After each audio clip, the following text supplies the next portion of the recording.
Welcome, everyone, to Tim's Vinyl Confessions. I'm Tim Durling, and I've been looking forward to presenting this episode to everyone. I've got a very, very special guest with me, author Greg Renoff. And if you are a rock fan, especially if you're a Van Halen fan, you know this guy's work.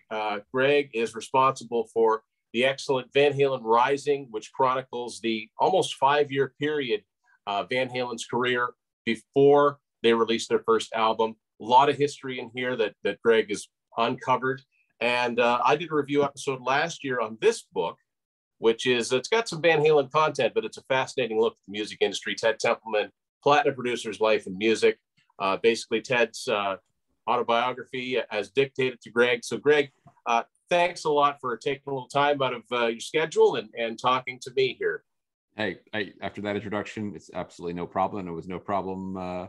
Even when you first emailed me, I was super excited because this is like right in my wheelhouse, your content of your show here. So this is going to be cool. I'm looking forward to it. Thanks for inviting me on.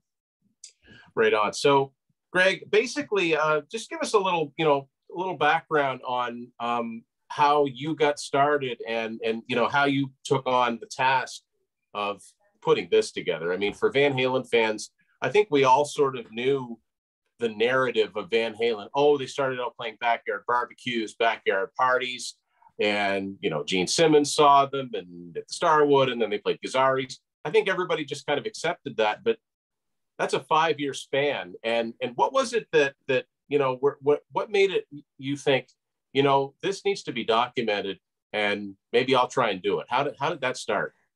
It's a long story, but I'll say that as a guy who grew up a Van Halen fan and a big rock fan, and I had read a number of rock bios in sort of my teenage years, Hammer of the Gods and some of these other books. And, I would go and look at Van Halen's Wikipedia page, and it would be like, very, very brief with the first, especially the first, like you mentioned, before they got signed, basically, there were just a couple of sentences, 3-4 sentences, like a paragraph maybe.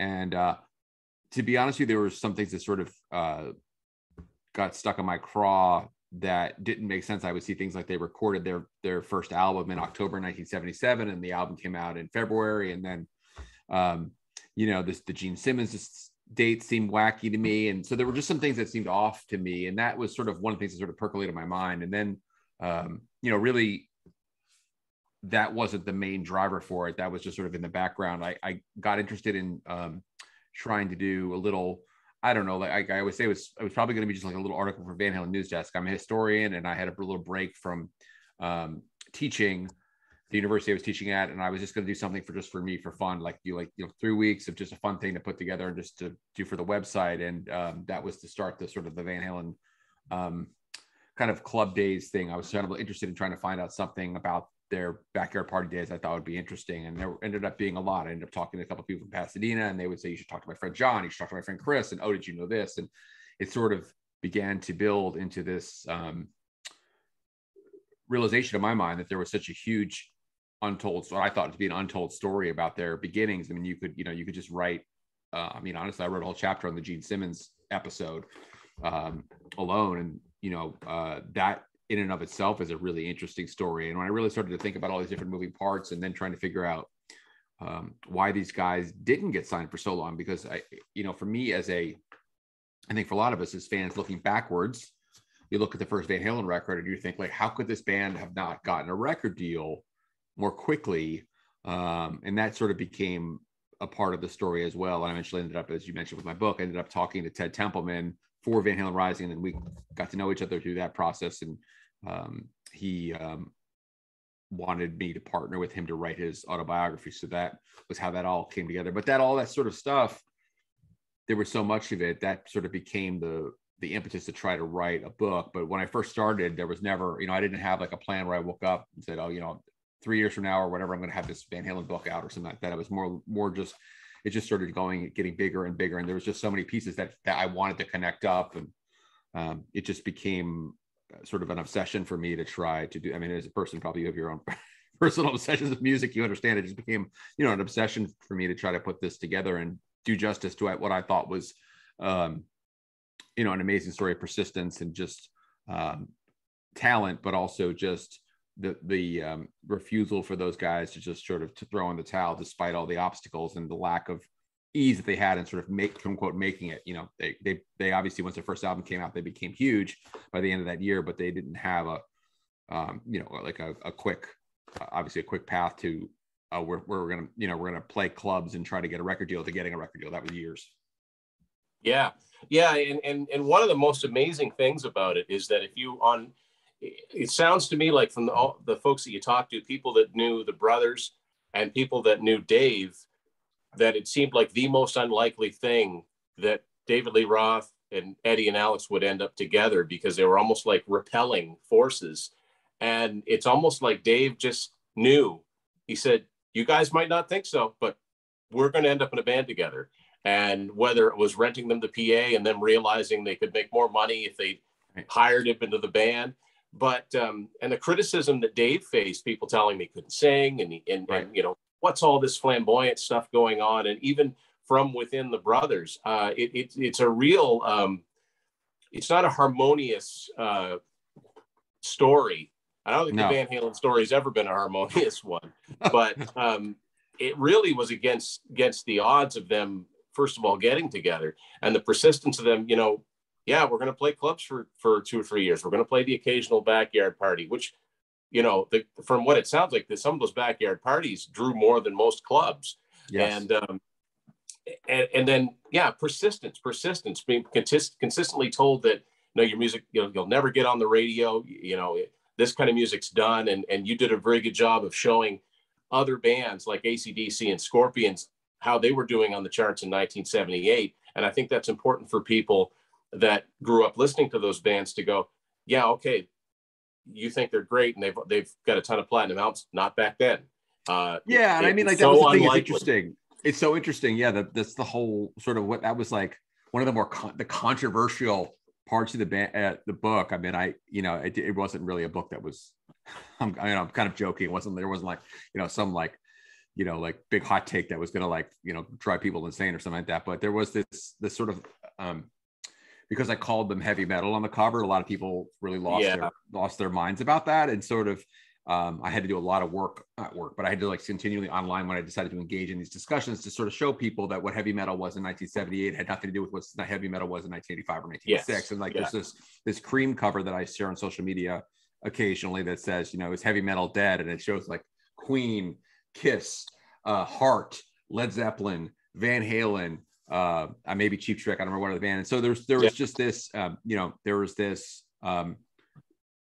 atmosphere in the music industry at the time that sort of lent itself to thinking that bands like Van Halen were just a rehash of what had come before, like a Sabbath or a Deep Purple or something like that. And whatever it was, whether it's Heart or Queen or Van Halen, it was sort of like, that's the old arena stadium thing that's kind of gonna go away. It's this new wave, really, you know, this idea of punk rock or new wave that was coming on strong from the UK and then obviously out of New York. And there were scenes in Los Angeles and other places that were really seemed to be the next big thing. And so, yeah, and that's my long-winded way of saying is like, yeah, you know, that stuff about the Scorpions and AC/DC, that, you know, I love those bands. And I was just meant to show that those guys were building something. You know, the bands like Judas Priest, they were making good records and they were building a following in the States. But Van Halen was really, in my mind, the first band that was really like a band that I would consider to be like the 80s wave of what we, you know, like Scorpions, Judas Priest, AC/DC. And again, AC/DC was huge in England, right? They were huge. They just weren't as big in America. And so they were sort of ascending and sort of just have Van Halen kind of come out and sort of like blow that thing wide open. Again, I'm not giving Van Halen credit for like AC/DC success or Scorpion success, but when you looked at the numbers and the kind of the album where they sort of those albums hit, you sort of say, whoa, there really wasn't a strong, which I think is not really disputable. There wasn't a really strong commercial marketplace for commercial hard rock music. If you want to call it pop metal, you can call it, you know, again, I called it heavy metal for the sake of just understanding the genre at the time. But that's, you know, that was really an interesting thing that I sort of wanted to try to bring to the fore, that these guys really did something that seemed unthinkable, that you could have basically a platinum record and hit singles and be seen as sort of like a new hot thing on Warner Brothers Records when everyone was thinking, well, the Sex Pistols were going to be the new hot thing. And these other bands, again, like Well, yeah, great. AC/DC, they're going to stay, they're going to be gold record after occasionally gold record, and the Scorpions, the same thing, but sort of there was this rising tide that was coming. And Van Halen just was the first one to sort of like really, really blow through that wall. Yeah. I mean, yeah, I totally get it. I mean, they may not have played heavy metal per se, but they did save it.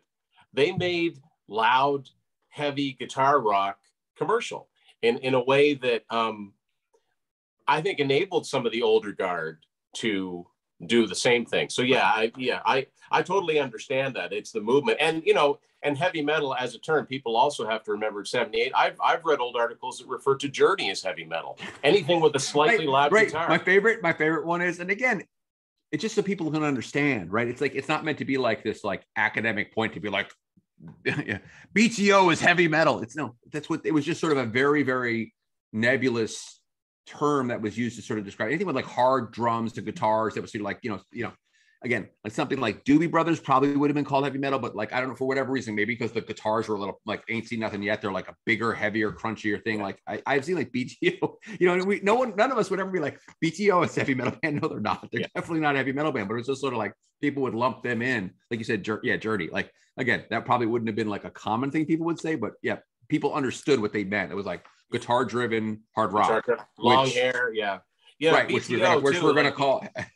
Yeah, they got to call it something like BTO. You listen to something like Not Fragile. It's like, well, I don't know if it's heavy metal, but it's hard rock. Right. Like hard rock. I don't know if people used that term in 1970. That's sort of in between. Okay, no, it's not. It's not dark and gothic like Sabbath. Right. But it's it's not the late 70s Doobie Brothers either. Right. And and I think Dave's term, he always called it big rock, and I think that's a good term for it. It's big rock. It's loud. It's in your face. And we should circle back to that because I didn't get engaged with that point. That's the other thing too, is that in writing this book, it was really eye-opening for me to hear people who grew up with Roth and was basically like a peer, like a high school peer, like a guy who would or a girl who would go to these shows and see Mammoth backyards, see Van Halen in backyards, go to clubs to see Van Halen, went to parties and saw the brothers and knew the brothers or knew Dave, and to have people say like, yeah, people didn't like Dave, or for me, like kind of like with the mindset of like peak David Lee Roth in my mind, you're like, wait a minute, this is the greatest frontman of all time. There were but again, this is like high school cliquey, and there was this sort of very tribal. Roth is the one who kind of puts that out in his book. There was this very tribal thing between the two high schools, and Dave's high school was definitely different than. But I came away. I've never met Dave before, but I just came away with some tremendous admiration for the guy for kind of enduring that type of negativity, and just also being a person who could kind of come into a group, meaning Mammoth / Van Halen, where obviously the sort of what would I say, the leadership block of the brothers is obviously a powerful one. I mean, they're always going to vote together, and have Dave become sort of the guy who's helping to drive them forward and kind of leading, however he led, leading from behind. I suspect that at the time that Alex was probably the guy who was ultimately maybe not de facto ran the band, but I would imagine that if Alex and Dave disagreed, that Dave would have had a hard time telling Alex is the guy who would have like taken a lot of crap from anybody ever. So, for Dave to basically be able to navigate the personalities in the band with the brothers and sort of find a way to sort of help be a cheerleader / leader / basically following builder, a guy who really figured out how to get people into the band. And obviously Eddie and Alex and Mike and all those guys did that their part, but Dave was the great story I always love to tell is about and Mark Kendall of Great White. I'll tell anybody this story online. He said that he sat down in a club called Walter Mitty's, which is one of these dive clubs in 1976. And so Van Halen had played there, and Mark was probably like 18, 19 years old, and he went to see Van Halen. He had seen them in backyards, and he said like to something like to Dave, like, hey, I've got this new band. I don't know if it's Dante Fox or one of his pre-Great White bands. He's like, we're just getting started, man. Like, how do you get gigs? Like, like kind of like the young guy trying to get the 22-year-old to tell him, the 19-year-old or 17-year-old tell the 22-year-old for some advice. And Dave's like, well, listen, kid, here's what I do. I sit down, I get in the horn, and I just start making calls. He's like, he basically like laid out this whole thing, like how he was like, like able to get all these gigs for the band. And like, whatever the truth of that whole thing was, whether it was all shtick or it was like, Alex made the calls. I don't know. Like Dave certainly made calls, but like probably they all did to some extent. But like Kendall came away like, whoa, like, this guy is like on it. Like, and this was like, this was the Roth charisma, and sort of like you walk away going, this is incredible. Like, this is amazing. This band is something special, even though those guys don't have a deal. So yeah, I mean, that was all the stuff I wanted to try to, capture in the book, those little anecdotes to sort of, talk about how hard those guys worked, because they played some really terrible places. And yeah. I mean, just like, a lot of people have to work to make it, and a lot of bands did, but they really earned their millions, by putting all those years of just sort of like working for nothing, basically. Yeah. It's funny that the story about Mark Kendall reminds me very much of In the Dirt, what Vince Neil says about sitting down and talking to David Lee Roth. And in typical Dave fashion, Dave says something to him like, you got to have your records in Tahiti. If your records aren't in Tahiti, they aren't anywhere else. Right. That's right. It's just right. And that's probably probably like all that stuff. Right. Yeah. The other one I love to tell, which is in the book, is the from Tracy G, who's was the guitarist for Dio in the 90s. And he was around and young, like 16, and he saw Van Halen in the Golden West Ballroom, and he walked up to Dave and said like, whoa, your guitar player is amazing. Goes, yeah, yeah, he is, kid. Yeah, like, yeah. And like, well, wait. How did he get so good? He goes, well, listen up, kid. First thing in the morning when he does, puts on his guitar and he starts playing. He's eating his oatmeal. He's still playing guitar. It's like, basically like, Tracy, the way he told the story, he just said, he was just like, holy shit. You walked away like could have been awe of this whole thing, the whole Roth persona and the whole, the thing. And, that was part of it. That was, you walk away, and Tracy would tell, everyone telling people, you got to go see this band, and sort of the word of mouth about the whole thing, right? The whole thing. So yeah, fun Dave book to write. That, and, yeah, Dave understood promotion, and that's why they called him Diamond Dave. Like, I can almost get the impression that somebody meets him, and then after he leaves, I don't know what just happened, but something just happened. Like, something has changed. Right. Just this guy's presence. It's a fantastic read. If anybody hasn't read it yet, and you're even remotely a Van Halen fan, it just fills in all the blanks. It's funny because I've read about the backyard parties and all of that. The first book I ever had on Van Halen, you may have had it too, came out in 1984, and it was one of those, it was like a magazine size one. I think it was called The Mighty Van Halen. Yeah. And I can't think of the guy that wrote it, but it was just a little thin book. Like I had Buzz Morrison. That's right. Yes, that one. And I had that one, and I had a Rush book too. I ordered them out of the back of Circus magazine. Yep. And I think I got them about 4 years later, and they're sort of geared towards like a junior high school audience, but I was 14 then, so it was perfect. Right. So I got a lot of the basics from that. But yeah, I mean, that whole story between your book and David Lee Roth's book, Crazy from the Heat, he lays out a lot of, I recognize a lot of the same names, like the Swantex and the, and I've always said, Dave's book is a great book if you can hang with it, because it's all over the place, but it's fascinating in its own right. But when he talks about those early gigs, so yeah, I'm reading a lot of the same names. Like you said, Walter Mitty's. I'm like, yeah, I recognize that name. And Starwood and Gazzari's and Whiskey A Go-Go, but I mean, even the Starwood and Whiskey A Go-Go, that came much, much later. The likelihood for a band like Van Halen to break in 1978 was,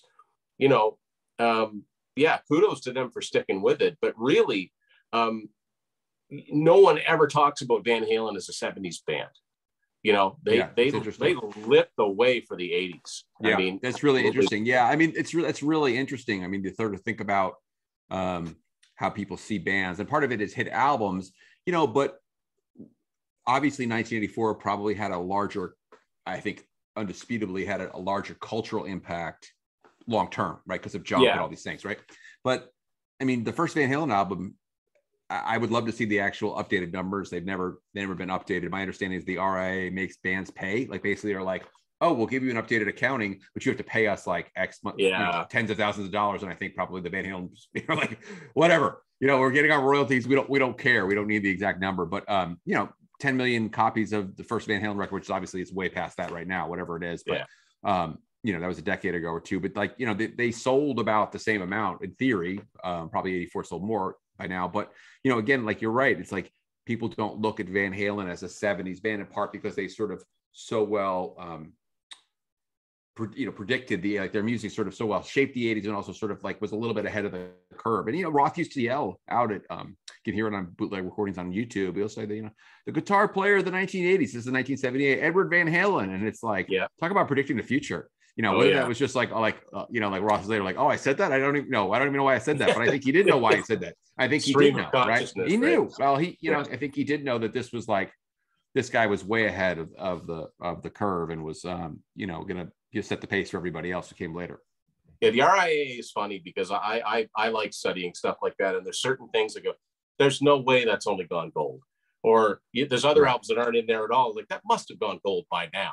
Right. Like, there's just that makes sense if they got to pay for it. Now the Ted book, of course, most Van Halen fans know. I mean, it's interesting how Ted's woven in and out of the Van Halen members' careers. I mean, he produced the first 2 Montrose albums with Sammy. Right. He produced the first 6 Van Halen. He produced VOA, and then he produced Crazy Eat 'Em a Smile, and then he kind of came full circle and co-produced From Off Kernel Knowledge. But much more than that. I mean, Doobie Brothers, Van Morrison, Carly Simon, and I got to tell you, as a Canadian rock fan that grew up in the 1980s, I was thrilled to see Honeymoon Suite mentioned, because I thought when he produced Racing After Midnight that they were finally going to break big. But Ted seems like a guy that's very much got his wits about him and remembers things very, very well. There's a lot of detail in there. What's Ted like? He seems like a kind of a laid back guy. He is laid back, and he's like very he's kind of quiet, and he's like a guy who likes books and things like that. I don't know, he lived, his own, he sowed his oats, as the book kind of makes clear. I mean, he did his stuff, but like he's not a typical a guy. He's not a guy, if you met him, you'd be like, oh, this guy was an executive vice president of Warner Brothers and was like one of the biggest producers in history, or it was just never, he doesn't come off that way. I'm not saying he doesn't have an ego, but it's not like, he's just not on like he's very unassuming. You know what I mean? Yeah. So that's what's kind of nice. And sort of from my standpoint, working with him on the book and sort of helping him, kind of put his story together, and he had lots of memories, obviously, then help fleshing them out. Sometimes I'd bring him things and be like, hey, Ted, look at this picture. I found this thing in Billboard. He'd go, oh my God, I forgot about that. And then he would like go on this thing, like remember, like, oh yeah, I remember this now. I had totally forgotten about this thing, or this thing that happened. And so, I think he is a guy who, also was sort of, I don't want to say hesitant's not the word, but sort of like lukewarm at first about the idea of doing a book. I mean, obviously for some people in the entertainment industry, it's like, it's immediately like that's a no-brainer, and like because they just want to like project their ego out there. And for Ted, for him, I had to sort of convince him insofar as that I was like, look, the book should be about your artists and about working with these people, and sort of like, yes, it's going to be your story. But Ted was really, he's like, he didn't want to go into all his personal whatever. He didn't want it to be like, like focused on, except sort of at the end where he sort of had to discuss what was happening when he lost his job and how he really struggled with that period. He didn't want it to be like all about his own personal, oh, it's like all about my ego and my own personal drama. He wanted to be much more about the artist. Like, he's a guy who really appreciates the fact that, oh, Mike McDonald's a genius. Like he's, Eddie Van Halen's a genius. He really does mean that and believes that and thinks that. And I think he's right. There is a level of genius and talent to these individuals he worked with. And so I think Ted is somebody who never lost sight of the fact that he was, fortunate to be able to work with these people. And I think the other thing I would say about Ted is that I think the reason why that sort of played out that way in terms of his approach to thinking about the people he worked with is that Ted was an artist himself. And as Ted always said, whenever one of his big artists, like would say they wanted to produce, and like, I don't know, like Eddie or Mike McDonald, I'm just throwing names, I don't remember specifically who he meant, but like, he'd be like, say, why would you want to produce when you can sing like you can sing? Like, why would you like, he's like, I'm on this side of the glass because I was a limited as a vocalist. I was not cut out to be a big rock star. I just didn't have the talent for it. Like basically Ted would say musical talent. It's like, I didn't have that sort of whole package like you have. And so I think that was the other thing too, that kept Ted in good stead and sort of have perspective on things, is that he appreciates like the like working with a Carly Simon and singing. He's like, I can sing, like I sing backgrounds and I have a sound in my voice. So I was sort of, I had something as an artist, a little something, but he's like nothing. Obviously, he understands like you're dealing with like superhuman talent with a Michael McDonald or Van Morrison or these other people who are just sort of like such incredibly signature sounds in their voices and as performers and stuff. So he was, I think that was the thing too. He's really appreciative of that journey that he went on and got to work with these incredible roster of talent through the 30 or so years he produced records. Yeah, and if these stories aren't told, then they'll get forgotten, and it's a shame because it is a fascinating look into the music industry from the late '60s to the mid '90s. One of the things that if I remember this right, every time I'll hear "What a Fool Believes," I'm like, that's Ted Templeman playing drums. Yeah, like he went out to the big room and played along. The two drummers. God, I think it was Keith Knudsen. God forgive me if I can't remember the guy, which drummer it was. I think it was Keith. He played along with, Ted was sort of there when they got the beat right and stuff like that. But yeah, Ted also played he played percussion on a lot. One of my favorite little Tedisms is that Ted played timbales on Forever Man. So that if you ever those really loud percussion, Ted. Yeah. I was at his house one time when we were working on the book, and we were playing. I play him. I'd play him some of these songs, obviously, to get him to talk about them and remember, because he's like, he's not like putting on his own records to listen to them. And he goes, "Oh, I may have overdone it with the timbales, but he's like, oh, I love percussion." He sort of was second guessing himself and something. He's like, I may have overdone it. He's like, oh no, it's good. It's like, so, but yeah, those little things. And Ted was very, very much a guy who enjoyed that. So he did, about 20 dates with Nicolette Larson, where he played percussion with her.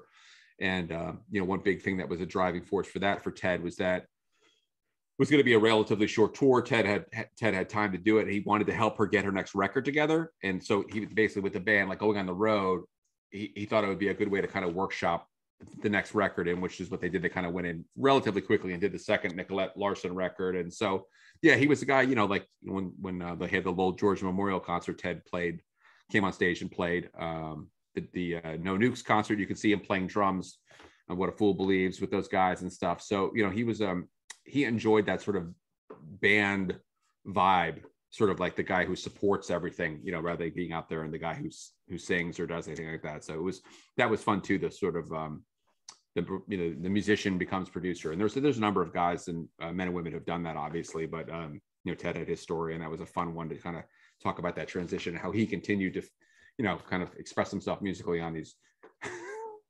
records, so, so it was great. I mean, it was a great experience for me. And for people who haven't read the book, and I think the thing that it kind of captures is, the music industry sort of at its peak, where sort of like what a record label was really about, where you would have the ability to stay in the studio for long periods of time, like he did with the Doobie Brothers, or even if you had a bigger budget, like someone like Van Morrison, who just absolutely refused to do more than one or two takes, and Ted had to figure out how to manage this, and the egos and the personalities and the budgets and the whole 9 yards. It was really he was basically in that sort of his career covered that peak from sort of the rise out of the 60s as an artist up through the 90s, where things hadn't totally gone bust yet with the CD era, but that was sort of on its way. 3 to 5 years later, it was that Napster kind of came along, and things really started to, the whole idea of the major labels at that, before they kind of figured out how to make some money. In the last few years, they really were,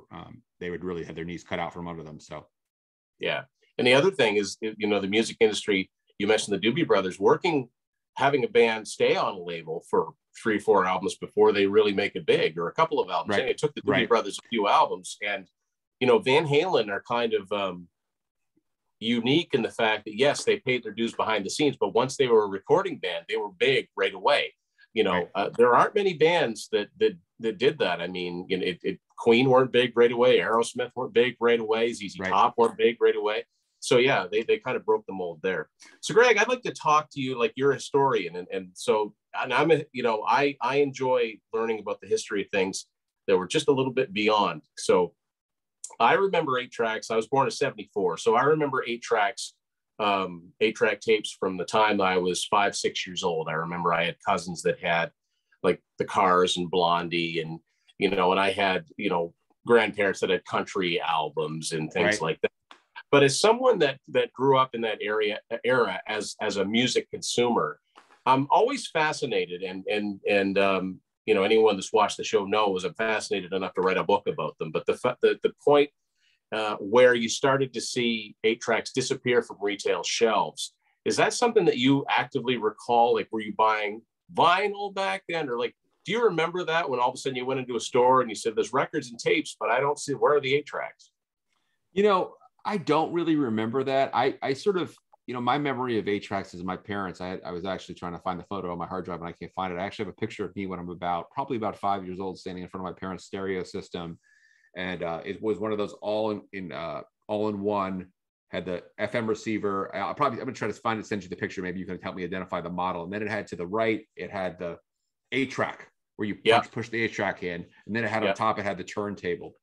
Yeah. So I do have memories of my parents putting the 8-tracks in. I have a big association. I don't know if my parents had the 8-track for that, but with Wings with Jet, and that was sort of like that 74, 75, very, very big memories of hearing that on the radio and hearing that song. And I sort of associate that with my parents' stereo, and I'm wondering if they had the 8-track for that. For me, it was sort of my music consumption. Well, I should say, at that era of time, you would get into cars. So you remember, like, it's like the 8-track would be sort of stuck into the tape player. My uncle had a van, like a 70s custom van, and had an 8-track player and stuff. And, whatever we, go ride with your uncle and go, whatever we would do, we'd probably go buy cigarettes or something like that. And we would take a ride in his van and, go back to the house or whatever. I was like 8 or 9 years old or something. And, that definitely remember that, which is sort of something I have a lot of nostalgia for, sort of like instead of a cassette player, like having the 8-track sort of like sticking out of the dashboard. It was like, it was such an interesting thing with the big box, like people have them like between the seats. But for me, but I was born in 69. By the time I was actually really buying music, probably was like, 80, 81, 82, whatever, like, whatever few albums I had, which wasn't many, whatever probably my mother would buy for me or whatever. It was mostly cassettes. Like we kind of like by that point had moved to the cassette era. But we talked about this online. I do have a lot of nostalgia for 8-tracks, and like I don't think I've ever been in a room with a working 8-track player. I've seen them on obviously videos on YouTube and stuff like that. And I'm always just sort of fascinated with the program shifting and everything, the ka-chunk. That ka-chunk where it would drop halfway through the song and everything like that. But I have here. I'll see if I can find it. It's even this, which hopefully you'll be able to see. I ended up finding this in a thrift store. Yeah. So this was actually really kind of remarkable for me because I don't have any recollection of, if I can get this slip out of cases. Yeah. The slip case. I don't have. Alice Cooper Muscle of Love I have that looks just like that. That would have been the same year, I think. Yeah, that was a weird format for cassettes. It wasn't the flip out ones.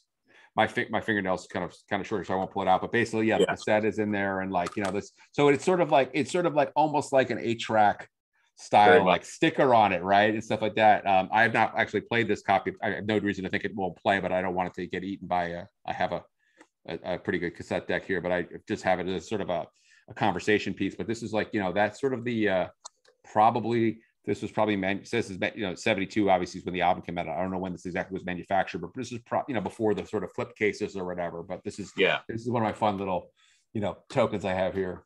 And I don't know if it something I wonder about that, because the only ones of those I've ever seen, like I said, I've got Alice Cooper Muscle of Love, which is 73, and the only other one I've ever seen is Deep Purple's Who Do We Think We Are. So maybe it was Warner Brothers that made those. Maybe that was a Warner Brothers. That's interesting. I don't think they lasted much past the mid 70s. The growing up with 8-tracks, and when I first started buying cassettes, I was 11 or 12. It was always cassettes. Everybody I hung out with, it was always cassettes. They were small, they were portable. You had your Walkman, but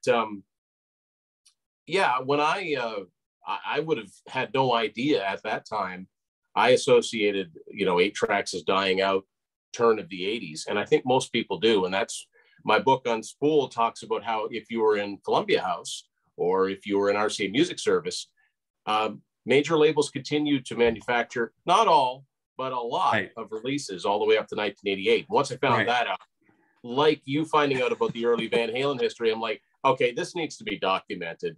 I don't care who's going to enjoy it, but somebody needs to document it. So I thought it'd be fun. You mentioned the songs fading out in the middle of them. I thought it would be fun, Greg, to go through my Van Halen 8 tracks and to talk about the weird song orders, because, you know, as big fans of anybody, you expect to hear certain songs in a certain order. Right.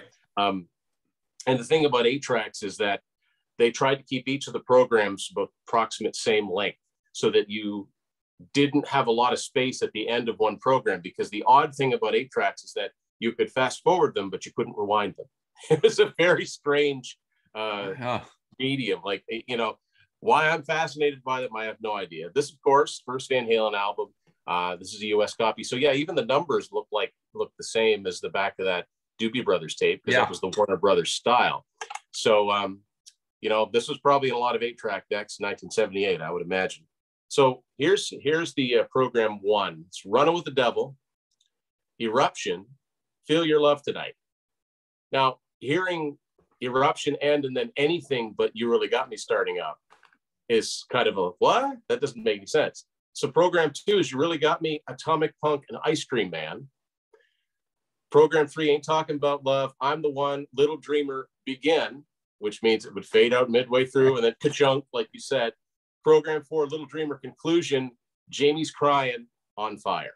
That's the running order for the first Van Halen album on 8-track, at least the US version of it. Now, you know, and if that's what you had and listened to it a lot, then that's the track listing you're used to. So I'm sure if somebody, you know, upgraded to CD in the mid 80s, they're probably like, these songs are in the right order. And where most everybody else is like, they're absolutely in the right order. And just one more funny story I want to share with you, Greg. Yeah, sure. You know, a big Van Halen fan.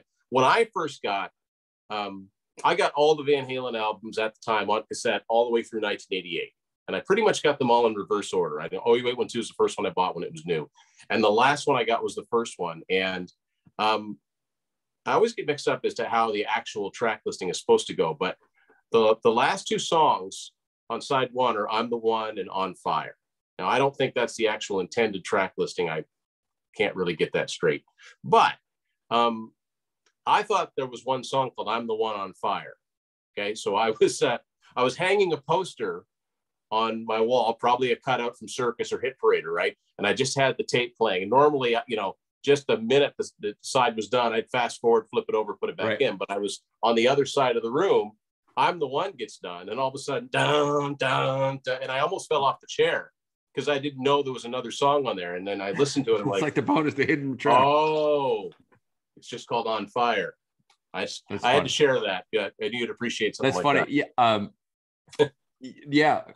One quick thing is that, the cassette version that I had in the 80s of the first Van Halen record ended with On Fire. But I believe the vinyl, if I'm remembering right, hopefully I'm remembering right, the album ends with Ice Cream Man. Ice Cream Man, yeah. Right. Yeah, but to make the two programs equal, they put On Fire at the end of side 2 instead of at the end of side 1, I think. But the other quick thing, and we look forward to listening to the tracks, is that one of the things that Templeman told me, and was actually kind of borne out by some acetates that I found that have survived, is that Templeman was constantly shifting the track order. So I always tell people, like, whatever, like, you shuffle, there probably was at one point a moment where Ted Templeman was like, maybe that should be the track listing. We say it's wrong only because we're used to a certain order. First Van Halen 8-track I ever found, and there's a story about it in the book. It came out of a garbage bag. Van Halen 2. This one's seen some damage. So here's how this one goes. Program 1 is You're No Good, Dance the Night Away, Somebody Get Me a Doctor, Begin. Program 2, Somebody Get Me a Doctor, Conclusion, Light Up the Sky, Bottoms Up. No more breaks on this one. Program 3 is Out of Love Again, Spanish Fly, DOA, and program 4 is Women in Love, Beautiful Girls. Not bad for the songs, you know, as far as the order. They switched a couple at the beginning, but I've seen worse. So Women and Children first. This one's in a little better shape. So this one's odd. Goes in The Cradle Will Rock, Romeo, Delight, Fools, Begin, Program 2, Fool's Conclusion, Take Your Whiskey Home. Program 3 is Everybody Wants Some, Could This Be Magic? And Program 4 is Tora Tora, Loss of Control, and In a Simple Rhyme.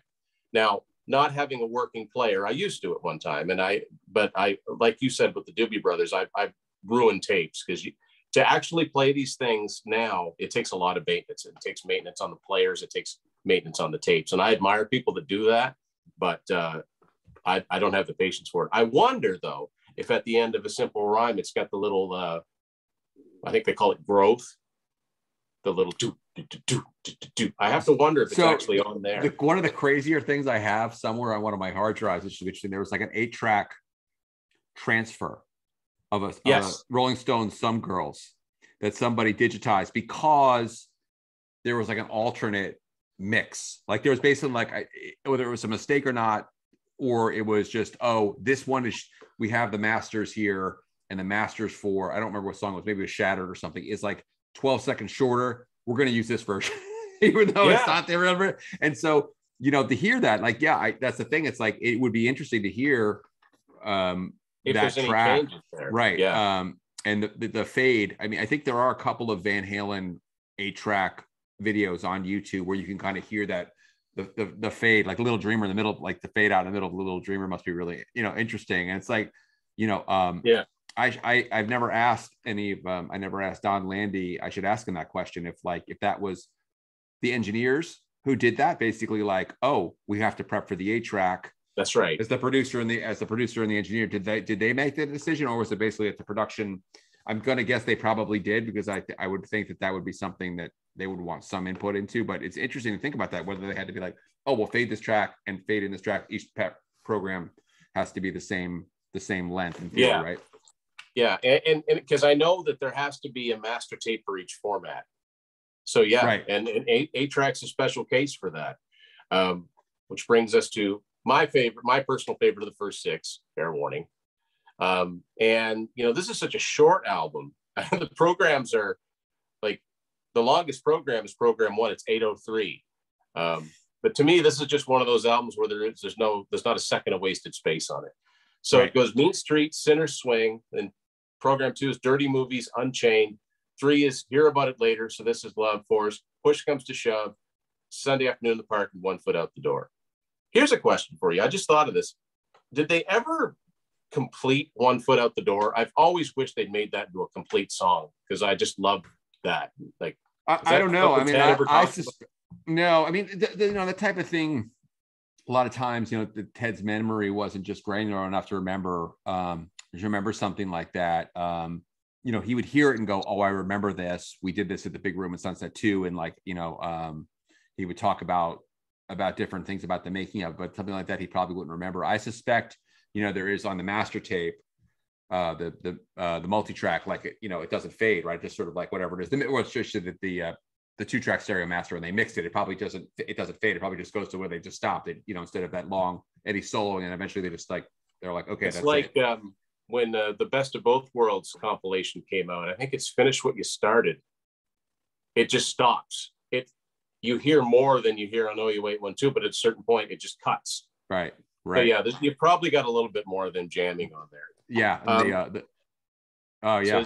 So Diver Down. This one looks different. This is because this is an RCA Music Service version. Now, this one still came out at retail. It's the last one, and it would look just like this. But this is the one I've got. So this one, this one side 2 is a little weird. So it goes Where Have All the Good Times Gone, Hang 'em High, Cathedral. Program 2 is Secrets, Intruder, Pretty Woman. Program 3, Little Guitar's Intro. Little Guitar is The Full Bug, so that's different. And then program 4 is Dancing in the Street, Big Bad Bill, and Happy Trails. And actually, this one's even shorter. What's the first program? First program is correct. It's Where Have All the Good Times Gone, Hang 'em High, and Cathedral. I see. Okay, it is the first 3 songs. So yeah, the longest program on here is 7:57. So if you add up the programs, this one's actually shorter than Fair Warning. And I always thought Fair Warning was the shortest one, but they didn't make. That's a really interesting. Well, you and I could probably talk about it for half an hour. I think other people probably be like, all right, move on. But my understanding is that Fair Warning is longer than Diver Down. Now, that's like 31 minutes to 29 minutes or something, or 20 or 30, maybe I don't know. It's interesting. I wonder if there's a fade. Wonder. I wonder if there's a fade in there that was like kind of a more of a. Yeah, I was thinking that too, because there's nothing on here that's beyond 8 minutes. Huh. See, like that's the type of weirdo. That's the weirdo I am. Whoever out there who wants to digitize the 8-track of Fair Warning, so I can, yeah, or either, both. Oh, please, everyone, so we can listen and compare. And finally, this one's really beat up. Wow. This is the Columbia House version of 1984. Now 5150 exists on Columbia House and RCA, so that means there's a version that would look like either of these, and it's pretty high up on my want list. I'd really like to track that one down. That's the last one. But yeah, this one's pretty rare. I mean, you don't see it a lot, and it's pretty beat up. I mean, it's funny. It's like, I wonder if deep in the bowels of like RCA Music Service archives, there's like some document that says how many they produced. I mean, 20,000. I mean, how many could they have made? That is something that I really wanted to try and find someone for the book that worked at one of these places that could speak to that. Like, walk me through when, if anybody was in Columbia House. I was in Columbia House in the 90s. And in Canada, based on all my research, they stopped making 8 tracks in 1984. I've never seen one past 1984. The newest one I've got from Canada is Rush's Grace Under Pressure. Yeah, you'd fill out your card, your whatever selections you wanted when you got your catalog. Like, walk me through when that thing comes in, walk me through processing that order. Like, I get the feeling if somebody like in 1986 going, well, this is the third order we've had for 5150. Run 10 more off. I just have to think that of the biggest selling albums that sold 4 or 5 million, how many of those would have been on 8-track? I think it would be precious few, right? Like, it's fascinating to me for reasons I've never really been able to articulate. Yeah, it's really hard to imagine that it could have been more than like I said, 10 or 20,000. I mean, like, that's even that. Like, again, it's an album that sold 3 million copies, right? But it's like, and that's for the big albums, right? You imagine something that didn't even go gold. How many copies there'd be floating around? Like, something like, and this exists, something like Aerosmith's Done with Mirrors, something that took 8 years to go gold. That's exists on 8-track, but it's uber rare, and you have to wonder about it. And another thing is just the visual for me of seeing such an iconic 80s album in this archaic format. Right. That's really an interesting point too. It's sort of like, really it's a trip, Right. It's like, I don't know, like, it's like ZZ Top's Eliminator, which is such like an 80s on 8-track. It's like, yeah, you might as well put it on like, wax disc or something like that. Exactly. Like cylinders. I've got Eliminator. Afterburner's the one I don't have. So that just gives you an idea. So as far as Van Halen related ones, like I said, 5150 came out. Eat 'em and Smile exists. Eat 'em and Smile is one of the first. Smile came out on 8-track? Yeah, absolutely. If you go on Discogs, Greg, and it's an awful rabbit hole, you'll see if somebody made an entry for it. It exists. It would look like this. It's a Columbia House. So it's got the blue square around it. And that's actually one of the first things I ever saw, the first albums that I liked that I ever saw in a newer form. I went on this, there was a website called 8trackheaven.com. That still exists, but it's just an archived form. And there's still a pretty good list on there. That was where I first realized there was this whole subgenre or subset of 8-tracks that I didn't know anything about. The very first one I ever saw on there was George Harrison's Cloud 9. I'm like, that's weird. I'm like, that's 1987. Like, so then I saw Eat 'em and Smile, and it was like how can this exist? Like, so that means that Columbia House, for a good 2-3 year period, you had 4 options. Right. You're going to tell me like, yeah, Blink 182's first album. Exactly. It came out on 8-track. It's unbelievable. What led them to stop doing it? What led them to keep doing it as long as they did? Right. So the Van Halen. So in the Van Halen world, there are 3 that are pretty high up on my list. There's 5150, Eat 'em and Smile, and believe it or not, the Sammy Hagar album from 1987, the one with Give to Live, and it was on 8-track. I'm not even kidding. That exists on 8-track, and no, I don't have it. The newest one from Sammy, I would have been like, I knew that 1984 came out on 8-track because we talked about it on Twitter, or someone talked about it around me, and but if you would start to say like Sammy Hagar 87, I would have been like, no, I'm not betting. I'm bet me, like, don't test Discogs as it exists. And I've been like, no way. No way. They must have been. That must have been like, I was in like 1984 was like the last. They're like, screw it. We're not, after the year 1984. We're not doing any more of these. Forget it. The old, all these old, like whatever, like these, baby boomers basically who are still into like, into 8-tracks. They can just start with cassettes. I mean, it's just crazy, right? Well, yeah, there's one story. I was talking to someone on Instagram who said that their mother was in Columbia House in the 80s. And it wasn't until 86 that they finally remembered to change their format preference. So they kept getting all these 8-tracks. Like, I don't want 8-tracks anymore. I want cassettes. But now I'm thinking, man, if you'd have kept those and kept them sealed. But yeah, right. Like as far as from 1987, I've only got one from 87. It's Fleetwood Mac's Tango in the Night. Wow. Which is, and 86, I've got ones like Journey, Raised on Radio, and sure. 38 Special, Strength of Numbers. But yeah, the newest Sammy one I have is a Free Lock Box, but that's pretty rare in and of itself. But yeah, so 1984, here's how the 8-track to 1984 is. And it doesn't have the program lengths on here, but we know that 1984 is a fairly short album too. So program one. I got to show you this. Sorry, I know you're going to kill me because I'm going off. Topic no, here. I've seen that before. Yeah, that's we were talking about what constituted as heavy metal. Yes. So that one I saw in kind of a long story. I was in Wisconsin and we were taking a tour, and so it wasn't really like a place where I could be like, "Hey, it's a long story. I'll tell you about it." But basically, it was like I just saw this and I kind of picked it up, and it was basically that was like, Warner Special Products. I imagine there are quite a few of those kicking around. That's probably not a super rare one, but like. Yeah, I like to have those. But anyway. But it's who's on it, right? I mean, yes, right. Warner Brothers was one of the leading labels, right, at that time, because they had Sabbath and Purple and who else was on Warner? I mean, you had Captain Beyond, and, they'd have heavier bands, but not enough to fill up an album. This one had Domino by Van Morrison. Yeah. Johnny Be Good by the Grateful Dead.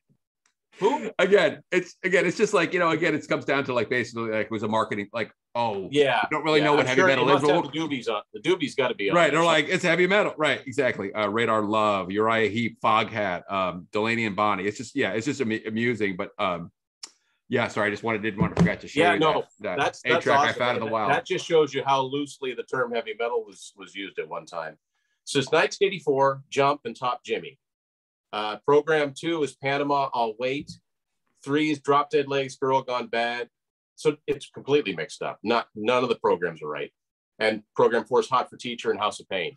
And so, but you can't tell how long each song is, right? No, it doesn't. It's just the titles, and it doesn't even have the length of the programs on these Columbia House ones. The thing about when Columbia House would do them, basically they made every one of these tapes look like the artist was on CBS Records, because Columbia House is a division of CBS. Conversely, every one of these RCA Music Service ones looked like an RCA. And that's why you wouldn't see Michael Jackson on an RCA Music Service, or you wouldn't see Hall & Oates on a Columbia House. That's where there was the conflict of interest sort of thing. But I guess, Warner Brothers and Atlantic, those were the neutral labels. So it's possible to find the same 8-track but have them look very, very different. Yeah, right? I would really be fascinated to hear, like, it probably isn't out of the realm of possibility that some of those, like on 1984, something like that, if they're not interrupted, whether or not maybe some of those, maybe it's like the single edit of I'll Wait or something like that. Some of the, there were a couple of edits that they made for the singles that were, I think I'll Wait, for example, was edited a few seconds shorter or something like that. I wonder if that's right. I would love to hear and listen and go, if it's not the same as the cassette or the vinyl. You just got me thinking about that. I mean, like, for all we know, the version of Jump on here might have the in the video before the last chord, they was like, right. And that's not in the, it's not in the album version or any single version I've ever heard. But maybe it's on here. Hot for Teacher is different too. Like the end of it's slightly different. It's not, like, compared to the video. Don't they keep it going a little while to give them a chance to show what all 4 of them ended up doing? I think so. I should know the answer to that question. I think so. Yeah. I mean, that's the thing that I'm not joking. I mean, that's why I sometimes look around on some gray area websites for these 8-track transfers. It's like, of course, it's like the weirdo in me, like going, oh yeah, you're like the worst format. You hear this music digitized, but I want to hear it because there's like that. I want to hear Led Zeppelin 4 with the ka-chunk. I want to hear that sort of like, oh, what was it like to listen to this on this format? Because to us, it seems so bizarre that people would, would accept sort of like the interruption of Stairway to Heaven, right? To me, it's like a fade, like it's like seems like sacrilege, right? But like to have that was the way that people remember it. One of the things I think I think the charm of 8-tracks for people was the portability. It was really the first time you could, and the ability to drive around and listen to what you wanted to listen to at any given time. So I think there were a lot of, they put up with all the liberties taken with some of these track listings. I mean, I did an episode of the Something for Nothing, the Rush cast, and we went through the Rush catalog on 8-track. And, a lot of those albums are meant to be in a particular order. Oh, yeah. Some of those are mangled up too. Like I imagine like Crest of Steel must have like these chops in it, right? It must. Crest of Steel goes from like Bastille Day to I Think I'm Going Bald. Or not? No, I'm sorry, it doesn't. I Think I'm Going Bald is somewhere in the middle of the Fountain of Lamnev. It's like Bastille Day, Didax and Narpitz, the drum solo, and then Lakeside Park. Yeah, it's really funny because. And then because I started out buying cassettes before I started buying vinyl or CDs, it took me a long time to get used to Van Halen 2 because the cassette that I had, which is just a Canadian cassette, it had side 1 and 2 flipped. So I was always used to the album starting off with Light Up the Sky instead of You're Good. Yeah. I wonder if that was like a misprint, because why would that be? Right? Everyone I've seen, the trouble is everyone I've seen is like that. Every Canadian cassette of Van Halen 2 I've seen, there's no other mix-up. It's just side 2 is and side 1 are flipped. So it starts off with Light Up the Sky, and it ends with Out of Love Again. Yeah, I'm laughing because it's like I wonder if like that's one of those things where like, like the Canadian pressing plants were like, Templeman, Warner Brothers, we need the track listing. And he's like, okay. And they sent it, like 2 days later, he changed his mind from time for the US market. And then it was too late. I don't know. It's like, that's crazy. I had no idea about that. That's crazy. Well, you never know. It could be something like that. Like I've got a Canadian Electra record of Motley Crue's Too Fast for Love. And the record is completely normal, the way you're used to hearing the Electra version. Right. But the back cover sleeve has Stick to Your Guns listed on it. Yeah. Oh yeah. I did point out to Ted Templeman, Don Landy at one point. There were a couple of typos on the his name is misspelled, and then there's one of the first pressings of Van Halen 1 on vinyl. There's a mistake on the label. I can't remember, like Running is misspelled or something, and Don was kind of like Warner Brothers production, like basically whoever did the labels. I don't know what the part. He's like, they made a mistake. I'm shocked. He's like, I'm guessing he was like, there must have been like a lot of that, like sort of like, oh crap, we pressed 10,000. Of course, make them rare now. We pressed 10,000 of these, and there's a typo. Running with the devil, with right, or something like that, right, or something like that. Yeah. There are a couple of. I'm not versed in Pink Floyd, but I know that there are a couple of Pink Floyd albums on 8-track that have like 15 extra seconds of music. I think it's Animals is one of them, and it might be Dark Side of the Moon. So yeah, there are those little anomalies that show up from time to time, and it's just. Like I said, it's a rabbit hole that, I wouldn't advise it. It's not for the faint of heart to go down these things. And, but it's just fascinating to me to have these, artifacts of this time, especially a band like Van Halen, where the music is sort of evergreen. You'll never not hear it on classic rock radio. It'll, probably always have some sort of permanence. And you're absolutely right about 1984. Even though the first album has by now probably sold more, that's the biggest cultural impact because, everybody knows Jump. Not everybody knows Running with the Devil. A lot of people do, but yeah, it didn't have that. It didn't have that far reaching thing. Well, Greg, basically at this point, I'm going to give you the floor. What have you got going on now? Where can people get your books? And sure. What do you got going on? So, I am trying to get my head back above water after a year of COVID. It was a interesting domestic situation here. I had the kids home for a full year, basically. This public school was closed. And so I am hoping to get another book underway soon. I've been talking about that for a long time, and sort of life has sort of gotten in the way. But I'm not quite ready to announce what it's going to be, but I think that's sort of seeing the way forward now with some stuff. It's kind of like cleared the decks with that. And, beyond that, my books are available on Amazon. I have signed books. If people want personalized signed books from me, which I can sign to whatever, to a gift or something. That's through templemanbook.com. And yeah, I just have been fortunate that the Van Halen book especially has had some really long legs, and people have continued to read it and be interested in it. So I'm fortunate in that standpoint. But yeah, I've missed writing, but I'm sure everyone has their own COVID saga for one sec. It's like, yeah, like it was a time, I'll tell you. It was definitely a time. Man. But the funny thing is that in my case, and everybody's situation is different, I don't know that I would have gotten my book done if I hadn't been working from home. It gave me the space to think, right, and the quiet, and right, yeah. So yeah, and that's the thing. It's like I mean, I think that's the thing. It's like for some, it's just everyone's situation varied. Like for some people, it's like it was a godsend because I got to do this stuff, and just no one's ever going to forget it. But of course, obviously we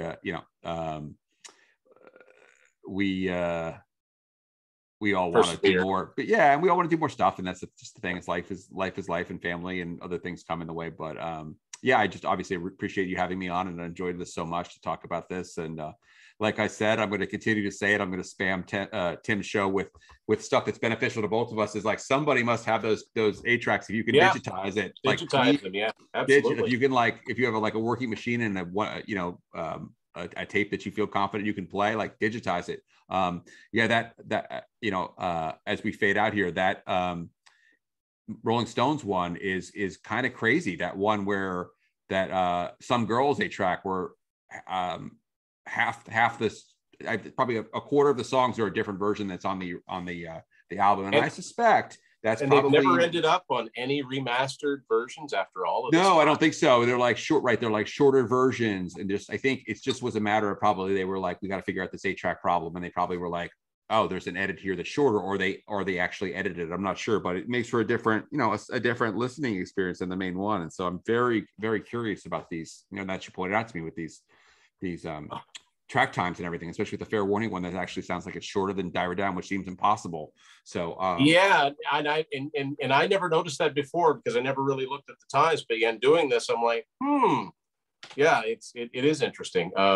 So Greg, thank you very much for reaching out to that. I also should say you've got you're very active on Twitter, and you've kind of become like the de facto guy for Van Halen news, and you have been for the I mean, somebody's got to I guess, I don't know, I'm just laughing because it's like, that wasn't like it's like when I was 14, it wasn't like my goal is to be like the guy who sits on the computer and types stuff about Van Halen, but that's just the way it worked out, so it's all good. But I'm obviously as a band, I've never seen a major band like Van Halen, obviously I'm talking years past when they were recording and touring, that had less of an online presence. I mean, their website would literally go years without being updated, and right.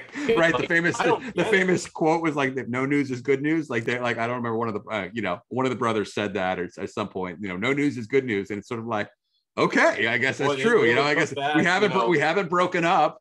So, you'll hear it if we break up. So no news is good news. We're doing something productive. And, they came out with these great albums, but they, you might click on it one day and look at Women and Children First and the first album, go, where's Mike Anthony? It's interesting because honestly, even that website, vanhalen.com, talking about that website you're mentioning, it's like, that was like, before the Van Halen news desk sort of became, kind of started to fill the void. It was like, it was the place to go. And there was just, it was not frequently updated. Let me just say that. That's fair to say. Sure. It was just not frequently updated.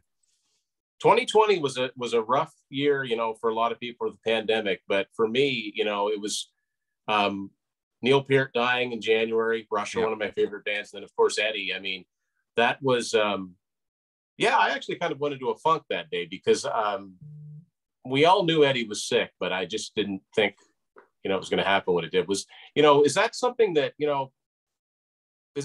really, I know we don't know these people, right? We're just fans, but those were two that really got to me. And I remember thinking to myself, I wish, I've only seen Van Halen once. I saw them in 95 on the Balance Tour, and I saw Rush in 2004. And I remember thinking, well, I wish I'd have gotten to see more of their concerts. And then I got thinking, Yeah, but at least I got to see them. So yeah. So is that something that hit you particularly hard with Eddie? Yeah, the Eddie Van Halen thing was it really sort of felt like a part of my youth had been taken away. You know, I don't know how to explain it. He was such an omnipresent part of my life, just the band, and because I just was constantly focused. And then I remember very, very vividly, I was actually living in Mississippi at the time and going to grad school in '96 and hearing on the radio, I didn't have cable TV, and so I didn't see this, but that Van Halen had gotten together on MTV. And so I heard like a DJ say this maybe the next day or 2 days later saying this on the radio. And I was just like, almost drove off the road. I was like, Van Halen reuniting, you know, it's like, I couldn't believe it. And then, and again, it was, you know, some days later that you sort of found out the MTV thing fell apart. And again, maybe it was just the best of both worlds. Maybe it was an announcement that, the best of Volume 1 was coming out with the Roth song, that they were in the studio with David Lee Roth, like that. And then, like, of course, the breakup happens. But, you know, all of those things were just, I was constantly like, you know, invested as a fan so deeply. It was like, you know, it was as much as sports to me or anything else you would care about. And so to have that, him pass away, and then the way he passed away was really, however someone dies, they die, and it's never a welcome thing to hear that news of a 65-year-old man passing away.